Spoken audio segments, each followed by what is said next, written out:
और इसी को लेकर चर्चा करते हैं। हमारे साथ कुछ खास मेहमान जुड़ गए हैं, उनका तारुफ आपसे करा देते हैं। जावेद अंसारी हमारे साथ हैं, कांग्रेस स्पोक्स पर्सन हैं।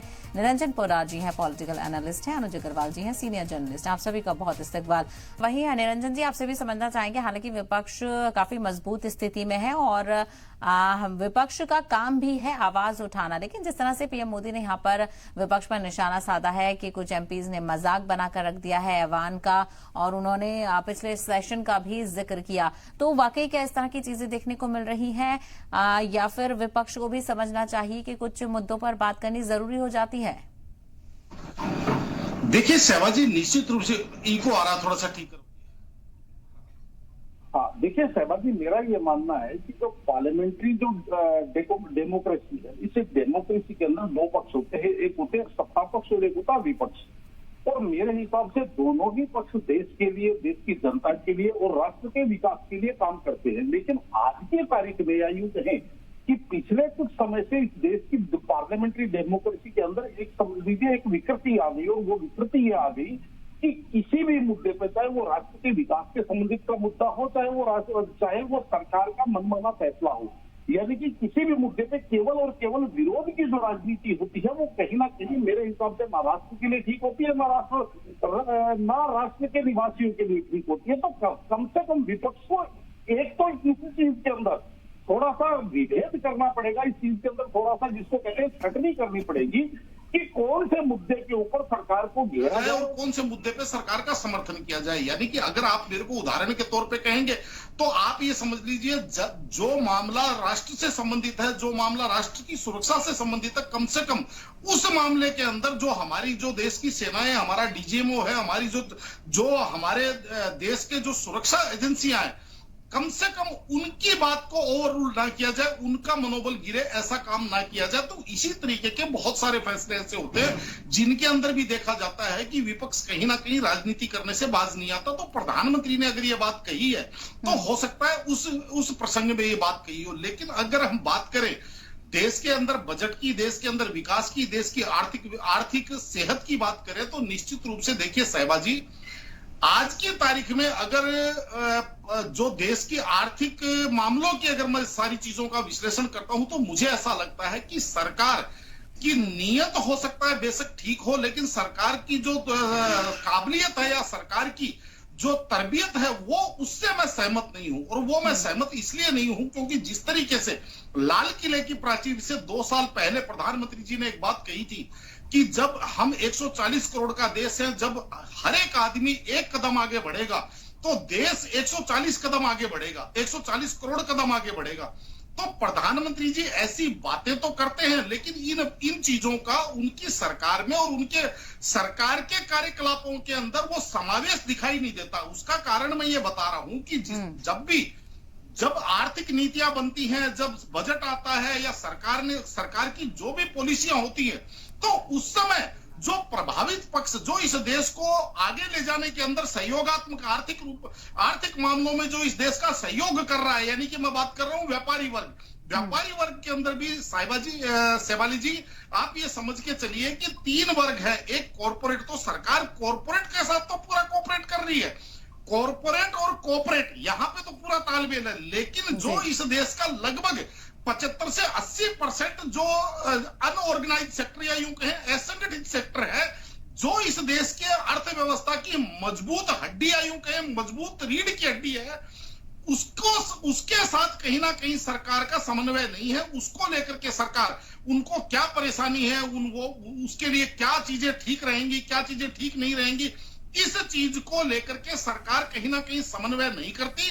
और एक ब्यूरोक्रेसी और कॉर्पोरेट दोनों मिलकर के एक प्लानिंग करते हैं, और प्लानिंग करने के बाद में जो भी, चाहे इसके अंदर जीएसटी के अंदर किए हुए प्रावधान समझ लीजिए, चाहे इनकम टैक्स की बात करें, तो मैं आपको एक उदाहरण के तौर पे बता रहा हूं कि सरकार ने, आप ये समझ लीजिए, कॉर्पोरेट का जो टैक्स है वो पहले घटा करके अब 25% इनकम टैक्स 25% कर दिया, जबकि अनऑर्गेनाइज सेक्टर यानी कि मैं मध्यम और जो लघु यानी कि माइक्रो और मीडियम जो देश के उद्यमी हैं, उनके ऊपर जिस तरीके से सरकार ने अभी पूरा का पूरा वजन डाल दिया है, या यूं कहें कि जो सरकार की आज की आर्थिक नीतियां हैं, चाहे जीएसटी का प्रावधान हो, इनकम टैक्स के हो, चाहे जो सरकार के जो कंप्लायंसेज है उनको अगर देखेंगे तो आपको ऐसा लगेगा कि जैसे सरकार 30 किलो के और पहलवान को 60 किलो के पहलवान के साथ एक ही अखाड़े के अंदर उनके उसके बिल्कुल। साथ चलिए, इसको लेकर भी है निरंजन जी, जिस तरह से इस वक्त जो अपोजिशन के पास मुद्दे हैं वो बहुत अहम हैं और आम आवाम से जुड़े हुए ये मुद्दे हैं,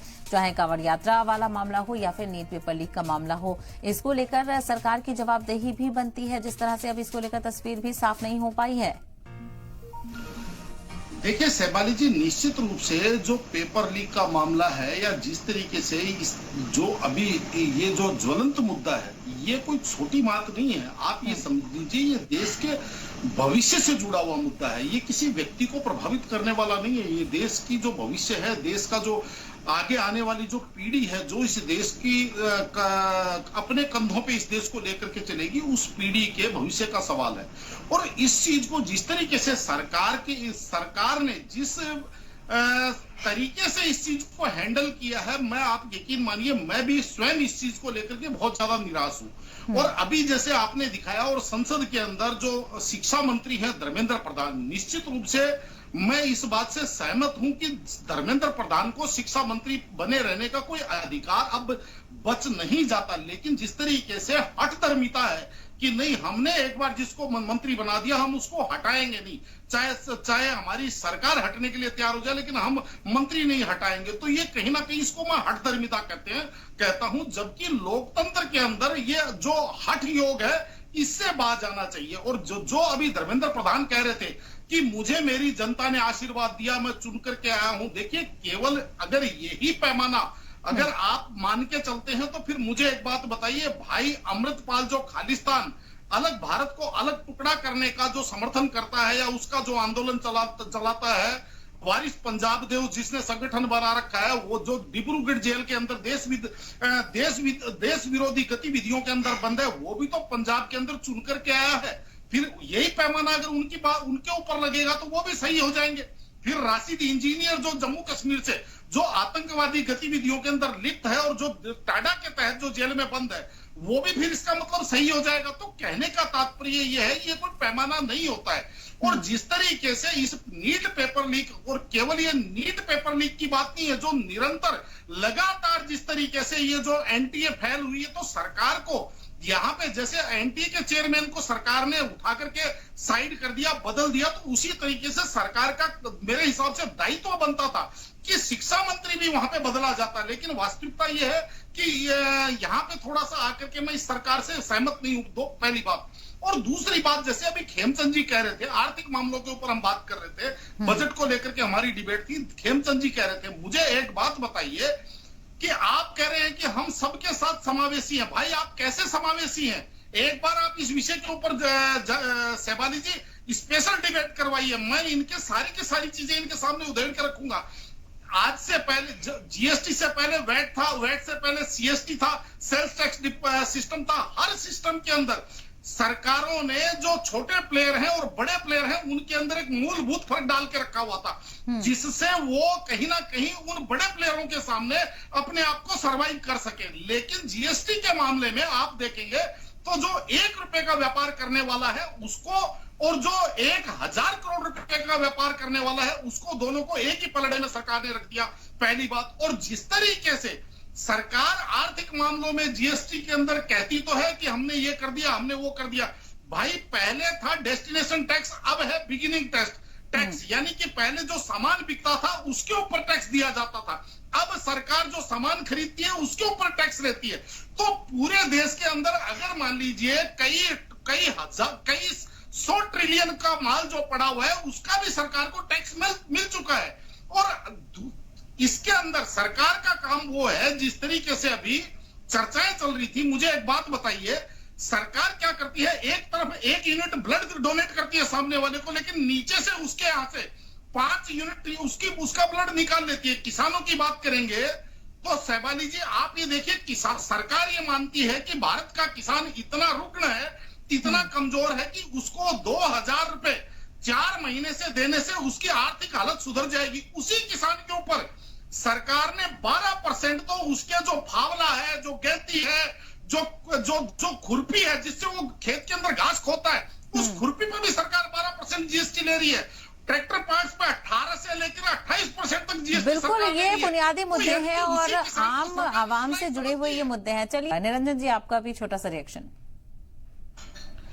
देखिए सहबाली जी, अभी जो खेमचंद जी कह रहे थे, मेरे को ये चीज समझ में नहीं आई। जब इनकी 10 साल तक इनकी सरकार तगड़ी थी, तब ये सिस्टम को ठीक नहीं कर पा रहे, सिस्टम खराब हो गया, अधिकारियों ने गड़बड़ कर दी। अधिकारी कांग्रेस के लाए हुए अधिकारी थे, ये उन अधिकारियों को बदल नहीं पाए। जब सरकार तगड़ी थी तब ये सिस्टम को ठीक नहीं कर पाए। अब तो सरकार लंगड़ी है, तो अब ये कैसे सिस्टम को ठीक करेंगे, मेरे को तो ये चीज समझ में नहीं आ रही, पहली बात। और दूसरी बात, देखिए वास्तविकता ये है, मैं बड़ी जिम्मेदारी के साथ कह रहा हूं कि जो ब्यूरोक्रेसी की सरकार होती है वो कहीं ना कहीं इसी तरीके से करती है कि उसका चरण कुछ होता है और आचरण कुछ होता है कहीं ना कहीं। और मैं इस बात को साबित कर सकता हूं एक उदाहरण देकर के। अब नवंबर 2022 के अंदर माननीय वित्त मंत्री जी से जाकर के व्यापारी वर्ग मिला था।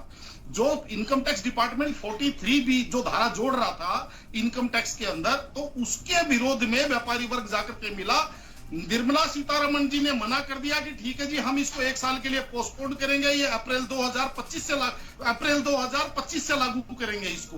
लेकिन और आप ये मान के चलिए कि 20 मार्च 2023 तक लोग पसोपेश में रहे और उसके बाद में निर्मला सीतारमण जी का सार्वजनिक रूप से बयान आ गया, मीडिया में आ गया कि जो 43B है, यानी कि जो 15 दिन के अंदर और 45 दिन के अंदर जो पेमेंट करने वाली जो स्कीम है, उसकी बता रहा हूं मैं जीएसटी के अंदर, तो वो 43B वाली स्कीम हम 1 अप्रैल 2025 से लागू करेंगे, ये वित्त मंत्री का स्टेटमेंट था। लेकिन नोटिफिकेशन 1 अप्रैल 2024 तक भी नोटिफिकेशन नहीं आया।